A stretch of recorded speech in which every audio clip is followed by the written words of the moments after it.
guys, thanks for stopping by. Welcome to ASMR.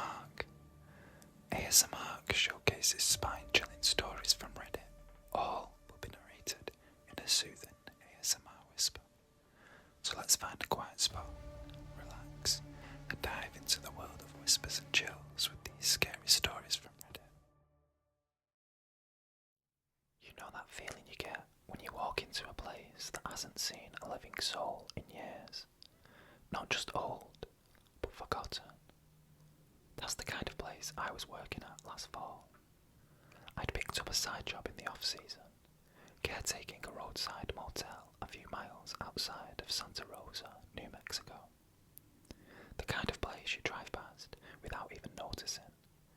Dusty neon sign, cracked pavement, 7 rooms, all painted the same faded turquoise. The owner was some guy named Ray. He lived down in Albuquerque and only came up twice a year. My job was to check the pipes, clean out the gutters, flush the toilets once a week so the place wouldn't rot from the inside. I didn't mind.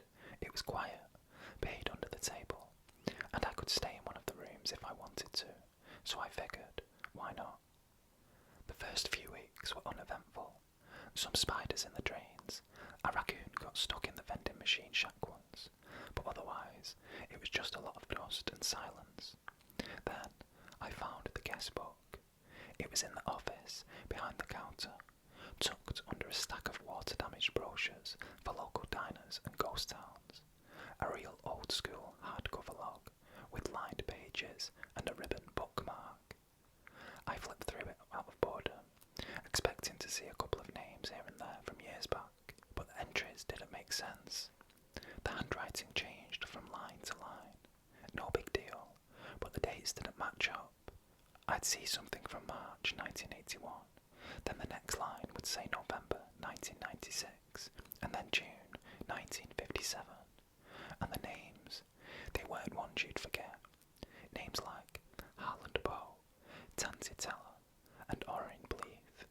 One guy had signed Dr. R. Irwin, return visit. Weird, but I figured someone had been playing around, maybe trying to make it look haunted or quirky for kicks. Then I noticed the names repeating, pages and pages apart, but the same exact names, always written in the same style. Same curves, same pressure, like they'd signed it again years apart. One night I couldn't shake the unease, so I googled one of the names, Tansy Teller. The first hit was a missing persons report from 1974. Disappeared in New Mexico, hitchhiking. Last seen Route 66, never found. Another name came up in connection with an abandoned trailer fire. Another was linked to a body pulled from the Rio Grande. All of them dead or missing. I tried to tell myself it was coincidence. Maybe someone just wrote those names for a creepy vibe, like an inside joke. But then came that night with the knock-in. I'd stayed in room 3. The heater rattled and the lamp flickered when I turned it on, but it beat sleeping in my car. Around 2:30 in the morning, I heard it. 3 soft knocks. Not on the door, on the window.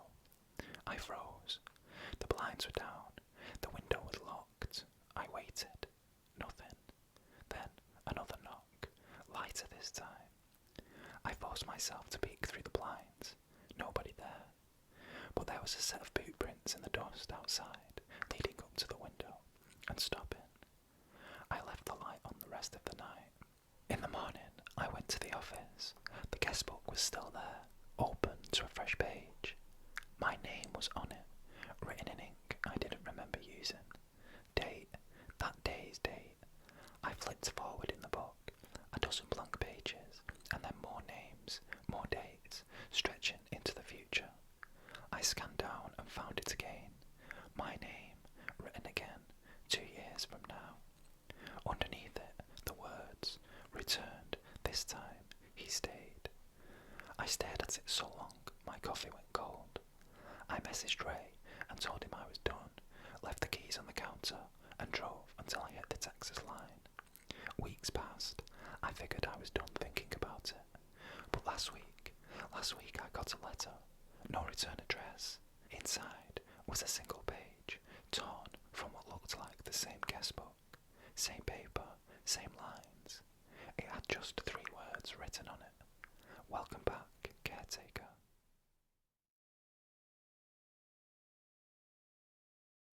You ever notice how certain places just feel wrong? Not haunted, not cursed, not even dangerous in a way you can explain. Just wrong. This happened about 6 years ago. I was living up in the mountains of northern Idaho, not far from Priest Lake.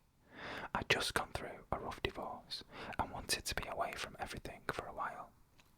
I found this cabin through a buddy who used to hunt in the area. It was cheap because, of course, it had no electricity, no running water, and the road to it was barely a road at all. But it had a wood stove, a decent roof, and enough space for me and my dog Finn.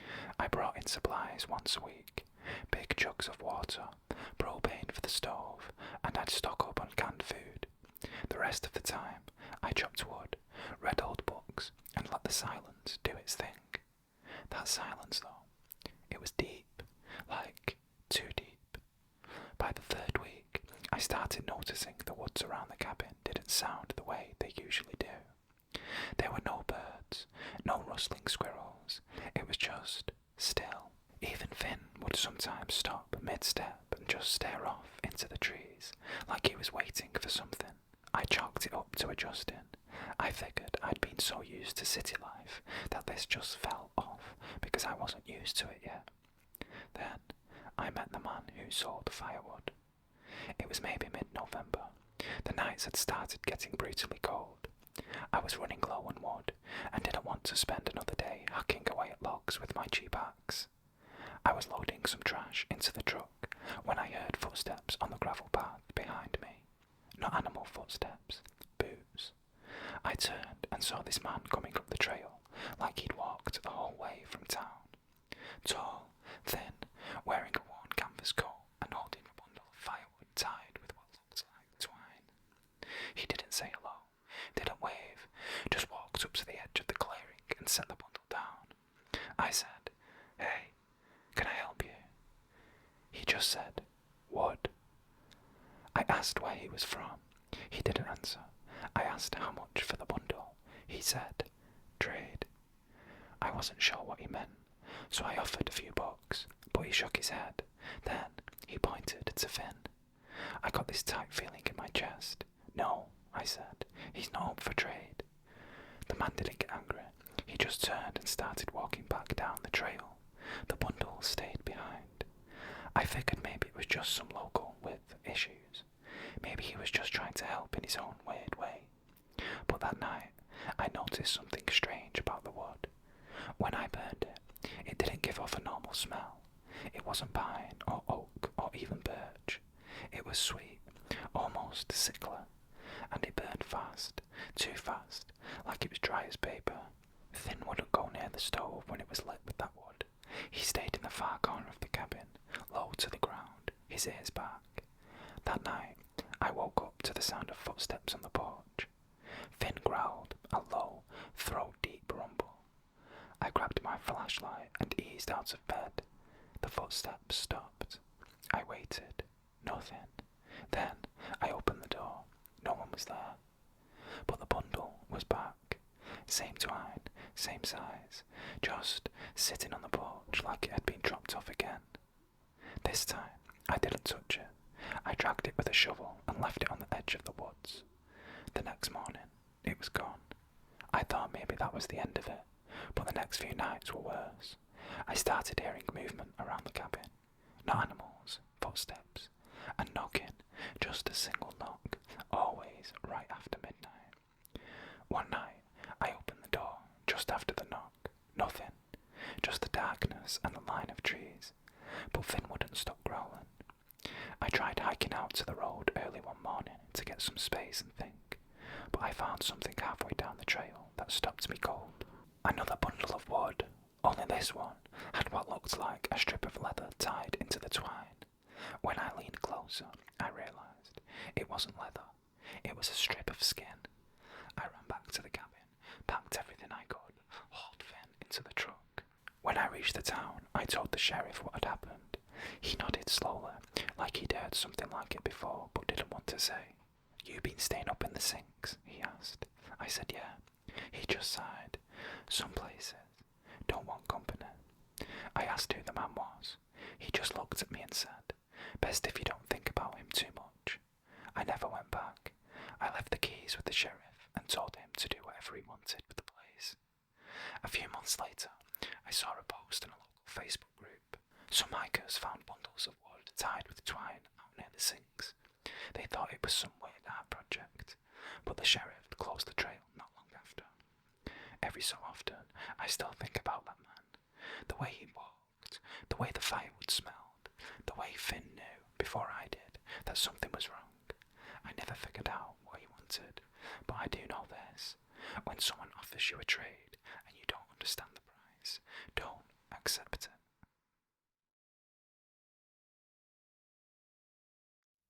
I took a house-sitting job last December. It was a short-term gig, 8 nights, right before Christmas. A couple in their 60s were going to visit their daughter, and they needed someone to stay at their place, watch the dog, and bring in the mail. They found me through a local listing site, paid in cash, easy money. The house was in the hills, north of town, not far from the woods. One of those older ranch-style places, long and low, with creaky floorboards and a fireplace that hadn't been used in years. Their dog Winston was a lazy golden retriever, sweet but mostly deaf, spent most of his time dozing in front of the back door. The first 3 nights were fine, cold but quiet. I worked during the day, came back in the evenings, fed Winston, and watched bad movies until I passed out on their couch. The house didn't feel weird, not at first, but then I started hearing it, the noise under the floorboards. It started on the 4th night, around 2 in the morning.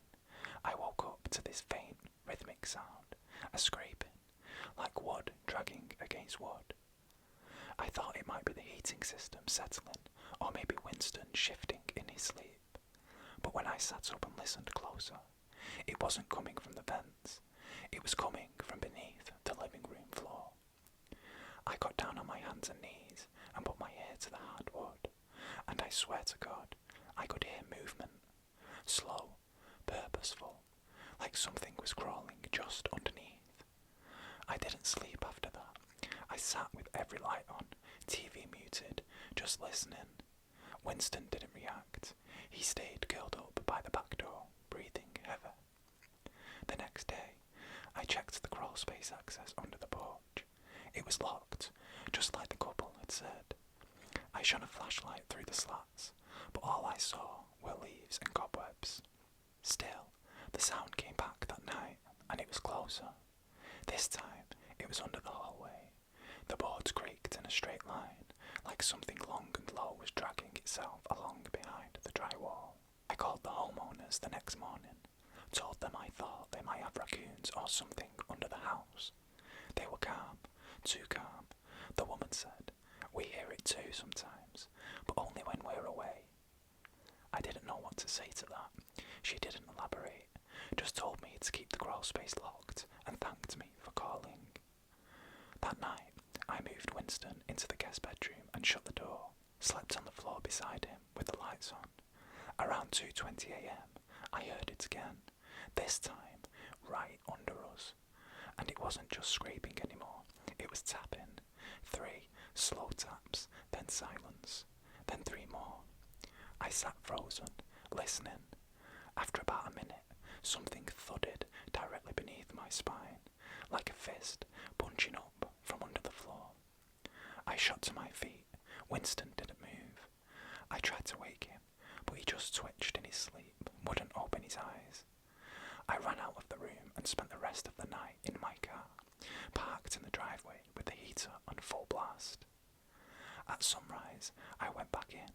Winston was awake, wagging his tail like nothing had happened. I checked the crawl space again, still locked, but now, wedged between the slats on the door, I saw something new. A scrap of fabric, torn, filthy, looked like part of a nightgown, child-sized. And the weirdest part, it wasn't frozen. Everything around it was rimmed in frost, but that cloth, it was warm, like it had just been held. I locked the door again, double-checked every window, told myself I was hallucinating from the lack of sleep. I finished the job, slept at my own place the rest of the week, came by only during the day to feed Winston. When the couple returned, I told them everything. They didn't act surprised. The man walked me out to my car, handed me an envelope and said, "We appreciate your discretion." I opened the envelope later. Inside was my pay and a second key. No note, no explanation, just a tag attached that read, "In case it lets itself out."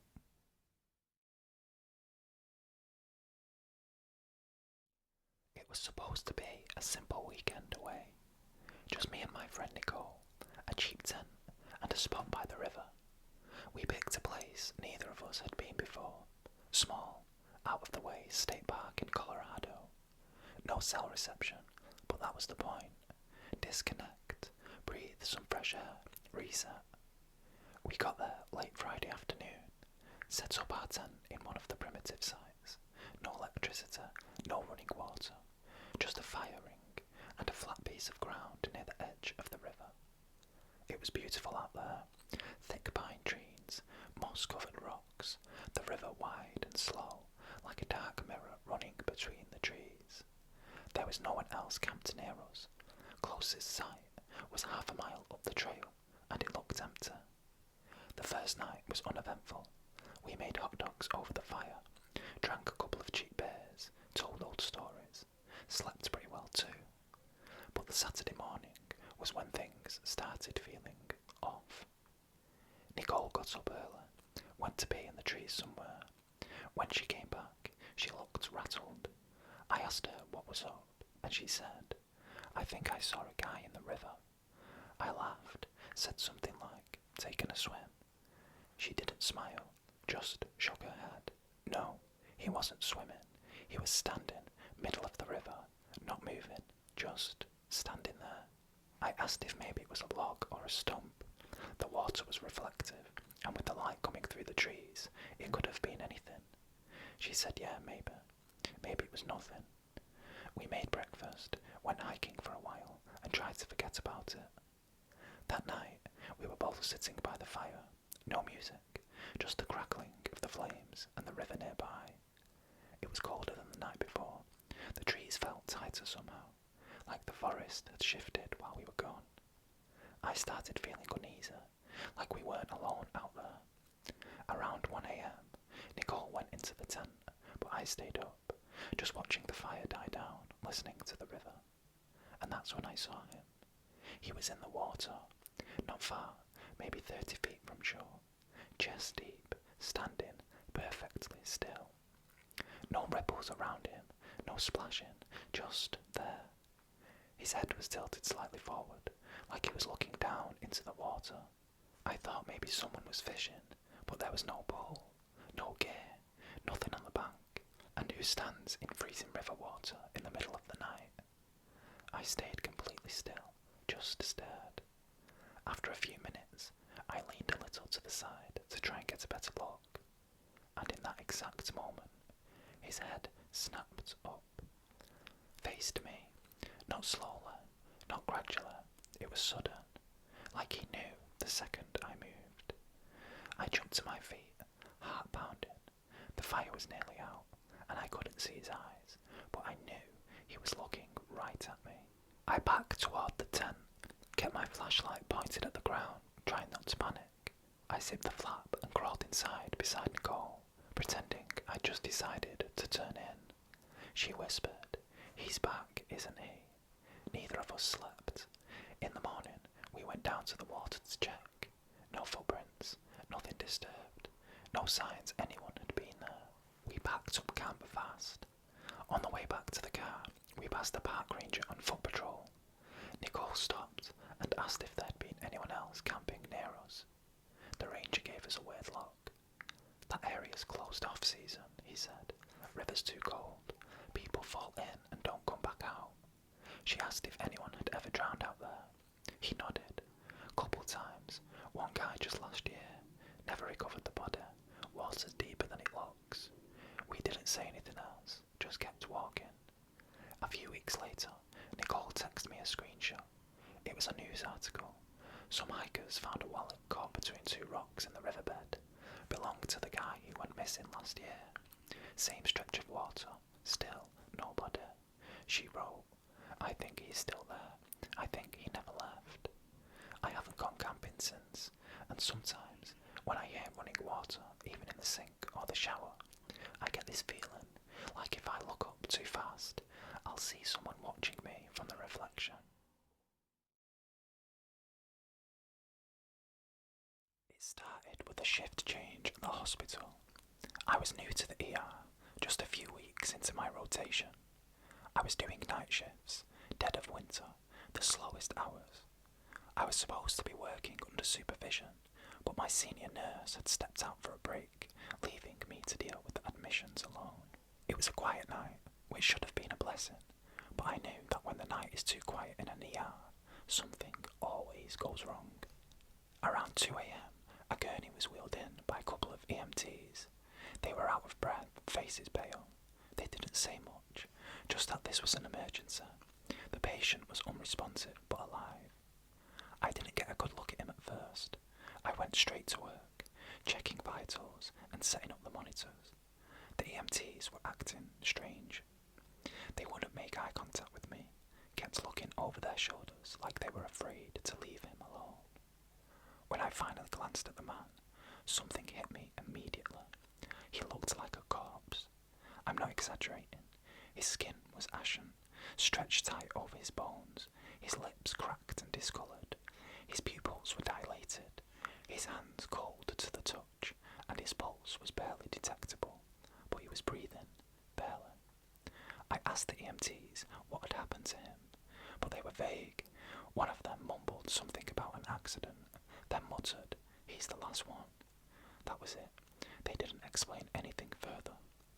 I looked down at the man again, trying to find a pulse, trying to do my job, but something was wrong. He didn't seem like a person anymore.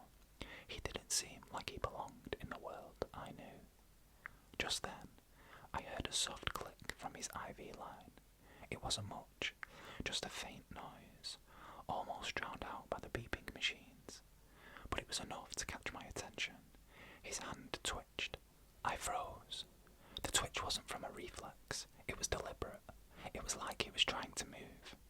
I moved closer to check his airway again, but then his eyes opened, slow, heavy, like the lids were weighed down by something thick and heavy.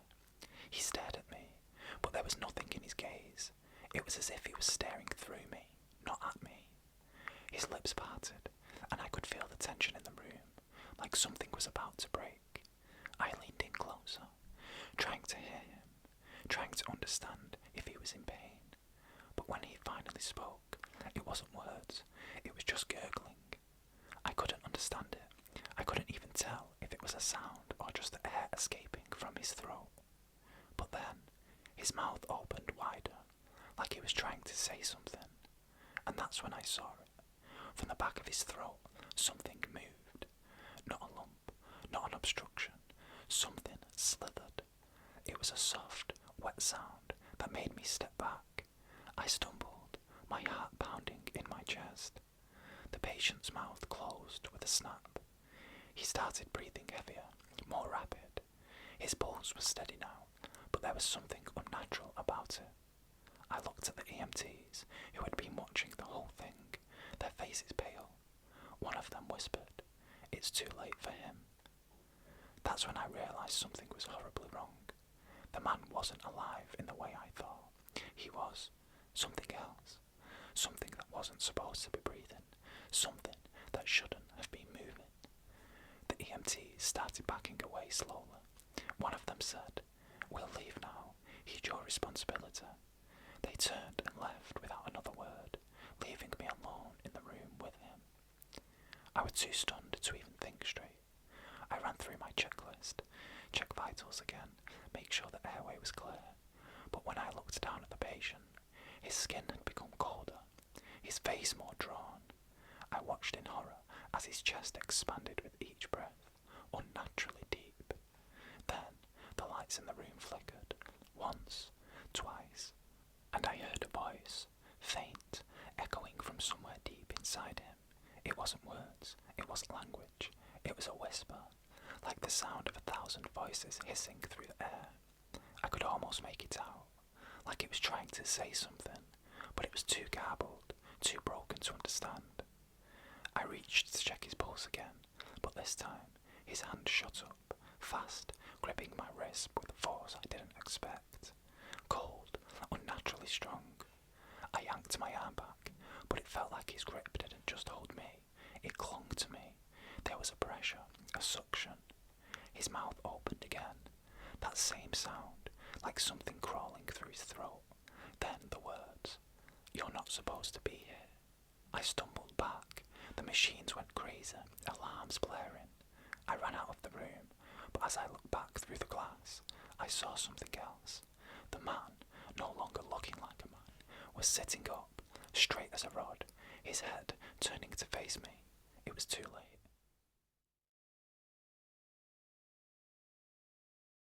You ever work somewhere so quiet that your thoughts start sounding louder than your voice? That was me, the summer I took a job out in western Kansas. I just lost my apartment in Topeka. My roommate bailed and left me hanging on the rent, so I was scrambling to find anything that would cover bills. A friend of mine knew a family that owned a hay farm a few hours west, needed help for the summer, nothing fancy. Just hauling bales, running irrigation, repairing fences. Hard work, but honest and quiet.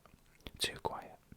The place was remote, no town for 15 miles, just fields, some old windbreak trees, and a cluster of aging outbuildings around the farmhouse.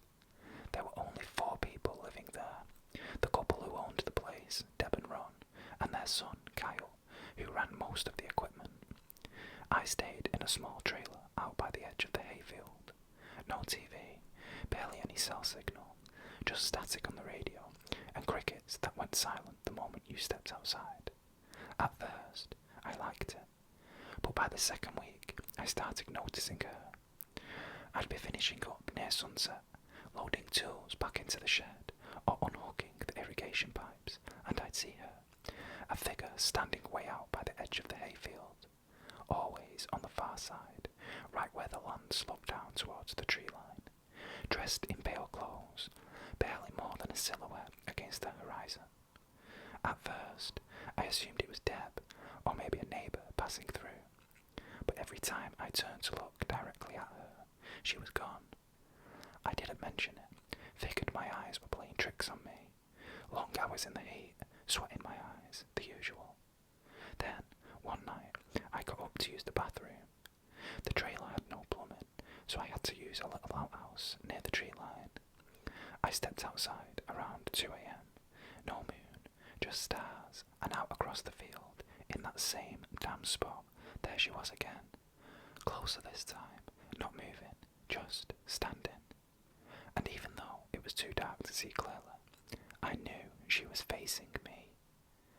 I told myself, just a shadow, but the cold that hit me didn't feel imagined. My arms broke out in goosebumps. The back of my neck started prickling like someone was right behind me. The next morning at breakfast, I asked Ron casually if there were any neighbours nearby. He shook his head and said, "Closest folks are 10 miles east. Why?" I hesitated. Then I said, "Just thought I saw someone out past the fields last night." He didn't say anything right away, just looked at Deb, who stared into her coffee like she hadn't heard me. Then he said, "Probably a deer. We get some strange ones." That was it. But that night, she was there again, closer.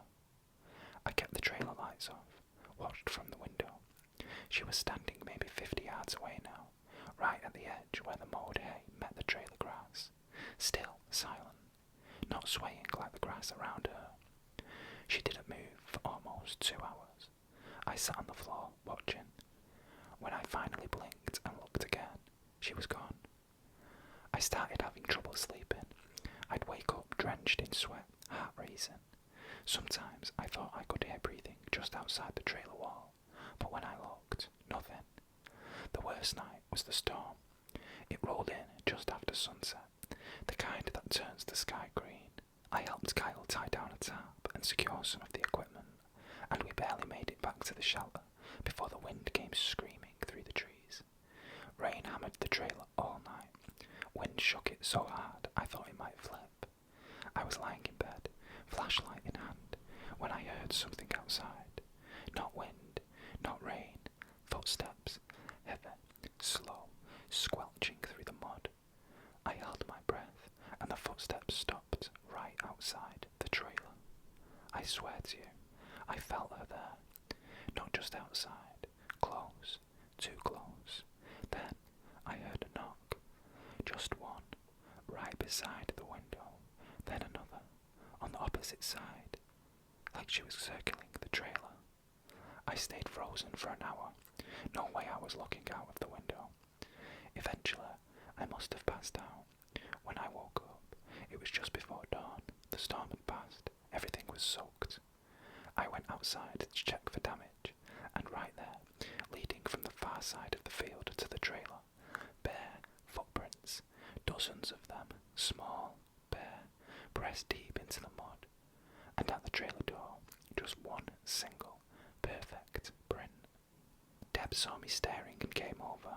She didn't ask what I was looking at. She just handed me a thermos of coffee and said, "Don't sleep with your window open tonight." I didn't ask questions after that. I left the next morning, told them something came up. I packed everything into my truck and drove until my hands stopped shaking. A few months later, Kyle messaged me, just small talk. I asked if they ever figured out who the woman in the hayfield was. He didn't respond right away. Then he wrote, "We don't look that direction after dark." That was it. I still think about that job sometimes, about how quiet the land was, about the figure who never got closer than she needed to, about the footprints in the mud, and how there were no footprints leading away.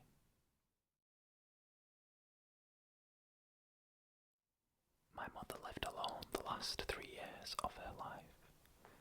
We kept in touch, but we weren't close.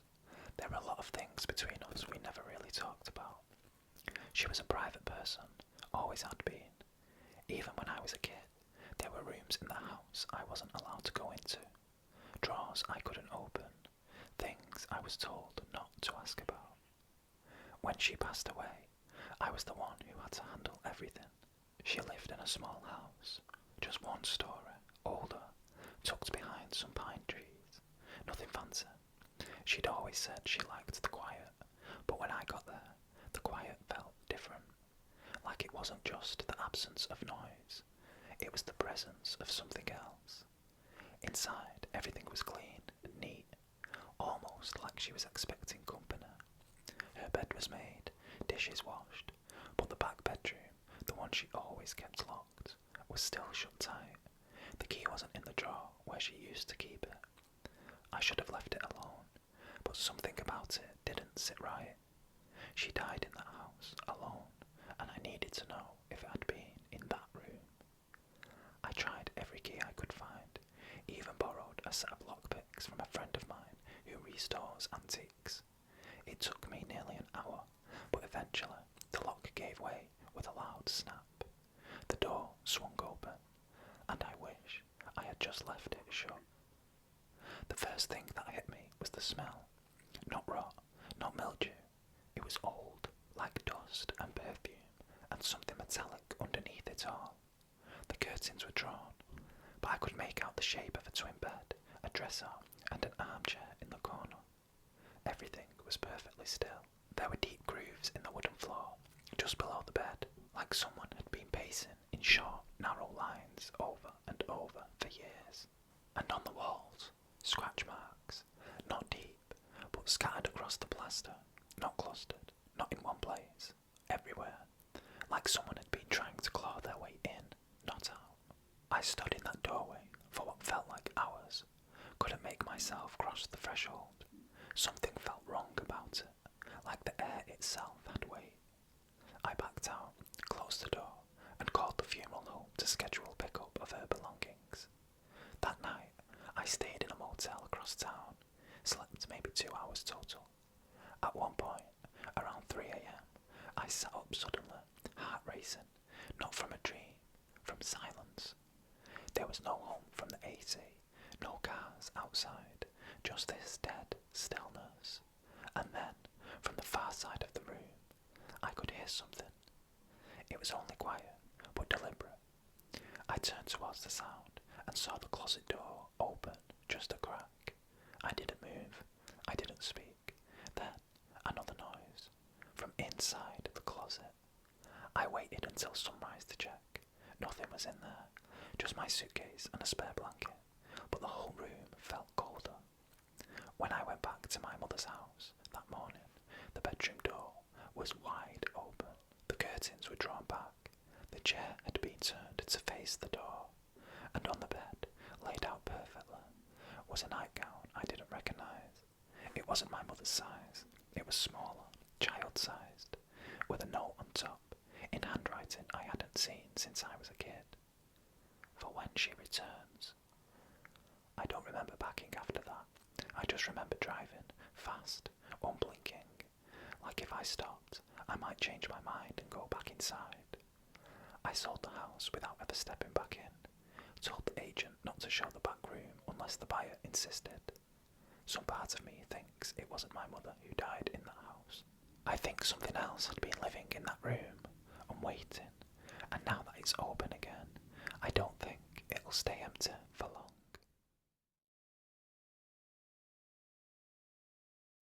It's taken me a while to even talk about this. I was staying with my sister last winter after I lost my job. She and her husband had just bought this old place up in the mountains. Big yard, forest all around. The kind of house that feels quiet even when people are in it. A little too quiet. They offered to let me crash in the basement while I got myself back on my feet.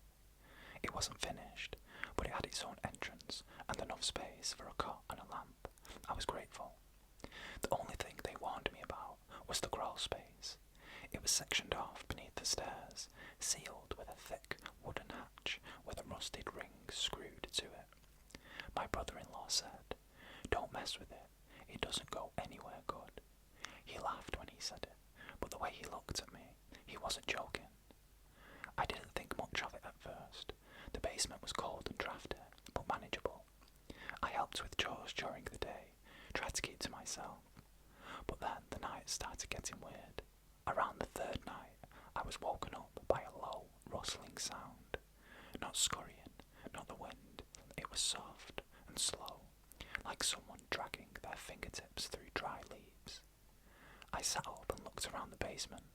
The sound was coming from under the hatch. I stayed perfectly still. It didn't stop. It just kept going, like it was waiting to see what I'd do. The next night, it came back. But this time, the rustling was followed by a wet, breathy sound, like someone slowly exhaling through their teeth.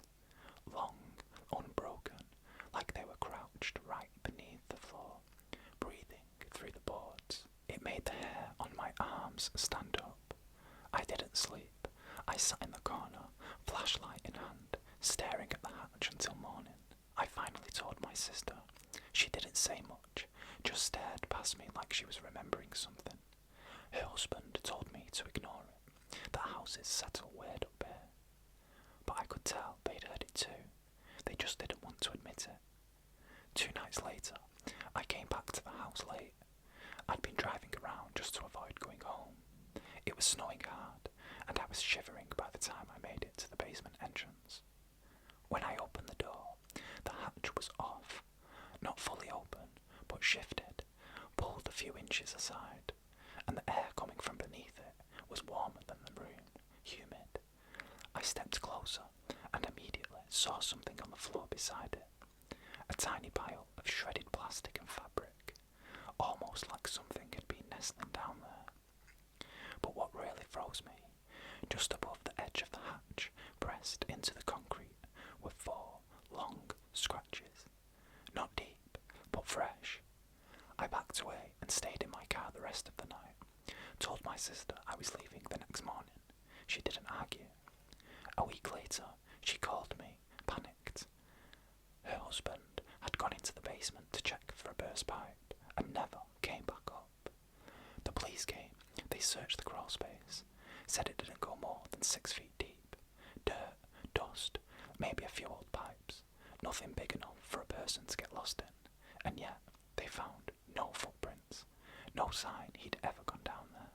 But my sister swears she heard the sound I described, the same slow, leaf-dragging scrape, hours after they left, and something else too. She said she bent down close to the hatch and heard what sounded like someone breathing, but not struggling, not afraid, breathing like they were home. Well, that concludes today's Scary Reddit stories. Thank you for listening. If you enjoyed this creepy journey, don't forget to like and subscribe. Please also leave your own spooky experiences below in the comments. Who knows, I could add it to the next video.